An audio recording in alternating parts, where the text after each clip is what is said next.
So I just made some amazing keto zebra brownies. Look at how awesome these look, and they taste amazing. Yesterday was a snow day, so I had some time to bake, and one of my clients had made these. So I decided I was gonna try two, but I actually changed some of the ingredients that were in it by accident, but they still turned out great. So I'm going to post what those ingredients are below. But here are some of the brands that I put into it. So I used flaxseed. That's kind of a key component. Actually, it was chia seed, ground chia seed, what the recipe called for, but I used flaxseed, and flaxseed does give it a little nuttier flavor. Good omega-3s in it. Then I was also introduced to this amazing High Key is the brand of a sweetener. And if you see down here the ingredients, it has 3 carbohydrates, but by the time you cancel out the erythritol, you have 0 net carbs. And I don't know, some people I know when I eat or have things that have erythritol in it, sometimes it has a cooling effect.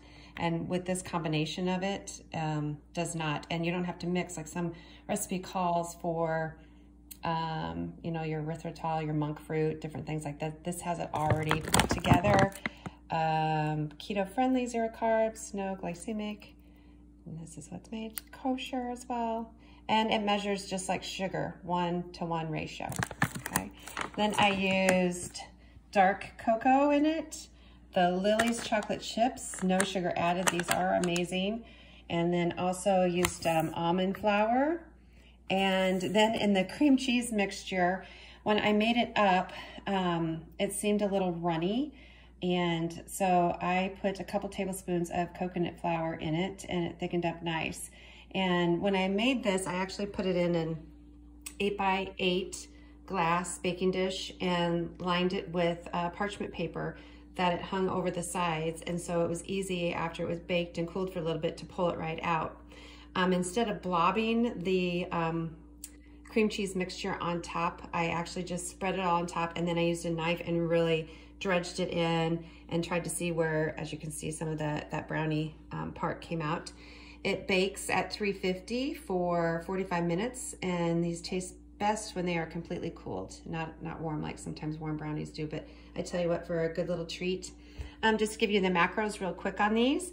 Make 16 of these size in that 8x8, 200 calories per size or piece, I mean, and then 18 grams of fat, 8 total carbs with 3 grams of fiber, so your net carbs are 5, and 4 grams of protein.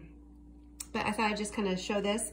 I want to also share that we're going to be starting to post some things about a no sugar or sugar challenge for the month of February. We're going to try to start that on February 1st, and going to be having a free session at Figure by Faith Studio, and want to encourage people. We can do it all virtually with Facebook and other forms, just to have a community and support each other, and see if we can go the month of February with no sugar and seeing how amazing your body feels, the energy that you do have, and how nutrition does affect our body and system. So hope you can make these. Again, I'll write down if you have any questions, ask away. Also, I'll put on here, please subscribe to my site here, and so you can get updates on. I'm going to be trying to post some more on